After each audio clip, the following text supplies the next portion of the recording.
Hello students, मैं वीरू, आपका online tutor. आपका बहुत बहुत स्वागत है वीरू द पॉलिटी ट्रैक पर। और हमेशा की तरह एक बेहतरीन टॉपिक लेकर आ चुका हूं और ये टॉपिक है जॉन स्टुअर्ट मिल का हानि सिद्धांत। स्टूडेंट्स, ये क्लास 11th और बीए फर्स्ट ईयर के स्टूडेंट्स के लिए बहुत ही इम्पोर्टेंट रहेगा। और ये इसलिए इम्पोर्टेंट रहेगा क्योंकि ये अक्सर एग्ज़ाम में पूछा ही जाता है। ठीक है, स्पेशली बीए फर्स्ट ईयर के जो बच्चे हैं उनको तो ज़रूर ही ये वीडियो को सही से कवर करना चाहिए। इतना है कि ये वीडियो को मैं समझा के जाऊंगा सही से, आपको थोड़ा सा टाइम बस देने की ज़रूरत है। चलो हम बढ़ते हैं बिना देरी करे। जॉन स्टुअर्ट मिल की अगर बात करें तो वो एक स्वतंत्रता पर बहुत ही संवेदनशील विचारक रहे हैं, जिन्होंने स्वतंत्रता की हमेशा से समर्थन किया है। और उन्होंने कहा है कि व्यक्ति की स्वतंत्रता के लिए, व्यक्ति के विकास के लिए स्वतंत्रता बहुत ही इम्पोर्टेंट है। ठीक है, तो उन्होंने अपने एक पुस्तक ओन लिबर्टी में स्वतंत्रता का समर्थन करते हुए उन्होंने व्यक्ति के कार्य को दो भागों में बांटा है। और वो कार्य है, एक स्वसंबंध कार्य और दूसरा है पर संबंध कार्य। अब समझ लेते हैं कि स्वसंबंध कार्य क्या होता है।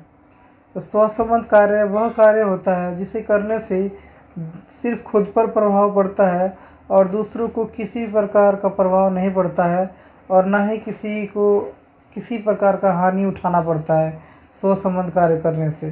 ठीक है, और इसका एग्जाम्पल में क्या कहेंगे हम, तो शिक्षा हो सकता है, खान पान आदि, ये सब स्वसंबंध कार्य है जिससे दूसरों पर किसी भी प्रकार का प्रभाव नहीं पड़ता है। वहीं पे पर संबंध कार्य की अगर बात करें तो यह वह कार्य है जिसे करने से दूसरों पर प्रभाव प्रत्यक्ष या अप्रत्यक्ष रूप से पड़ता है। ये ही पर संबंध कार्य कहलाएगा। जैसे कि देर रात तक डीजे बजाना, ठीक है, ये पर संबंध कार्य में गिना जाएगा। अब यहाँ पे मैटर करता है कि स्वसंबंध कार्य और पर संबंध कार्य में किस पर प्रतिबंध लगाया जाना चाहिए। तो दोनों में से पर संबंध कार्य पर प्रतिबंध लगाया जाना चाहिए। क्यों? क्योंकि स्वसंबंध कार्य करने से किसी को किसी भी प्रकार का हानि नहीं उठानी पड़ती है, और वहीं पे पर संबंध कार्य करने से दूसरों पर प्रभाव पड़ता है और दूसरों को हानि भी उठानी पड़ सकती है। तो इसीलिए पर संबंध कार्य पर प्रतिबंध लगाया जाना चाहिए। अब मैटर करता है कि पर संबंध कार्य पर कब कब और किस प्रकार का प्रतिबंध लगाया जाना चाहिए। तो पर संबंध कार्य करने से अगर किसी व्यक्ति को छोटी मोटी हानि उठानी पड़ रही हो तो ऐसे में सामाजिक कार्यवाही के द्वारा उस पर प्रतिबंध लगाया जाना चाहिए। जैसे देर रात तक अगर डीजे बजाया जा रहा है ऊंची आवाज़ में, तो सामाजिक कार्यवाही के द्वारा इस पर रोक लगाया जाना चाहिए। यानी कि सोसाइटी के 10 व्यक्ति वहाँ पे जाएगा और उन्हें आग्रह करेगा कि काफ़ी टाइम हो चुका है और जो लाउड स्पीकर चल रहा है उसको बंद कर दो। तो ऐसे में वो कुछ देर बाद बंद कर सकता है। ठीक है, तो ये एक सामाजिक कार्रवाई हुआ। वहीं पे अगर पर संबंध कार्य करने से अगर दूसरों को गंभीर हानि उठानी पड़ रही है तो ऐसे में इस पर कानूनी कार्रवाई के द्वारा प्रतिबंध लगाया जाना चाहिए। जैसे समाज में गैर कानूनी कार्य बढ़ रहा है, मार काट चोरी आदि की जो गैर कानूनी गतिविधि है बढ़ रहा है, तो ऐसी गतिविधियों पर कानूनी कार्रवाई के द्वारा प्रतिबंध लगाया जाना चाहिए। ठीक है, क्योंकि इससे दूसरों को गंभीर हानि उठानी पड़ सकती है।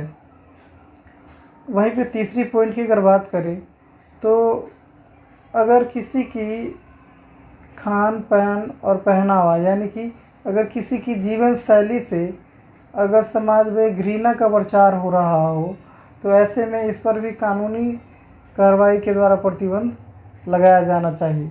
जैसे कि मंदिर के सामने अगर कोई बूचर खाना या फिर शराब का दुकान खुल जाए तो ये गलत होगा, तो इसलिए ऐसी चीज़ों पर प्रतिबंध लगाया जाना चाहिए।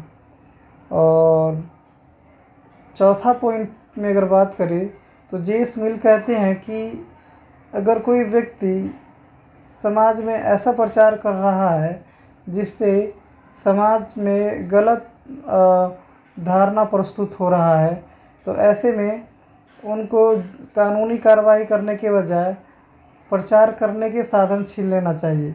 ठीक है, यानी कि उस व्यक्ति को जेल में नहीं डालना चाहिए, बल्कि उनके द्वारा जो प्रचार करने की जो साधन है उस पर क्या लगाना चाहिए, कब्जा कर लेना चाहिए, छीन कर, और प्रतिबंध लगा देना चाहिए। तो इस प्रकार से जे मिल है स्वतंत्रता का पूरी तरह से समर्थन करते हैं और हानि सिद्धांत का वर्णन उन्होंने किया है। अब आलोचना किया जाता है कुछ विद्वानों के द्वारा इनके हानि सिद्धांत को, तो समझते हैं क्या है। तो आलोचकों का मानना है कि जॉन स्टुअर्ट मिल ने जो कहा है कि व्यक्ति के कार्य को दो भागों में बांटा जा सकता है, वह संभव नहीं है, क्योंकि व्यक्ति कोई भी कार्य करे, स्वसंबद्ध कार्य करे या परसंबद्ध कार्य करे, दूसरों पर प्रतिबंध पड़ता ही पड़ता है। तो इस प्रकार से स्वसंबद्ध कार्य कुछ नहीं होता है, हर कार्य परसंबद्ध कार्य होता है, क्योंकि हर कार्य को करने से दूसरों पर प्रत्यक्ष या अप्रत्यक्ष रूप से प्रभाव पड़ता ही है। जैसे कि शिक्षा का अधिकार, ठीक है, तो शिक्षा के अधिकार में क्या है कि आप पढ़ोगे तो इससे दूसरों को भी प्रभाव पड़ेगा, अच्छा प्रभाव पड़ेगा या बुरा प्रभाव पड़ेगा, दूसरों को भी पड़ेगा ही।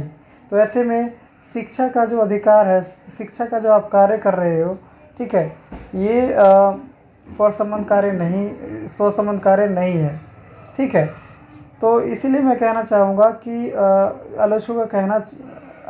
आलोचक कहते हैं कि कोई भी कार्य स्वसंबद्ध कार्य नहीं होता है और न ही परसंबद्ध कार्य होता है, दोनों ही एक ही प्रकार का कार्य होता है।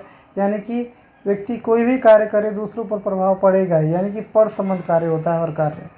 तो आई होप आपको वीडियो समझ में आया होगा, और आया होगा तो प्लीज़ लाइक शेयर कमेंट और सब्सक्राइब कर दीजिएगा, और साथ ही बेल आइकन को दबा लीजिएगा ताकि हमारा न्यू वीडियो का नोटिफिकेशन जल्दी मिल जाए। Thank you so much.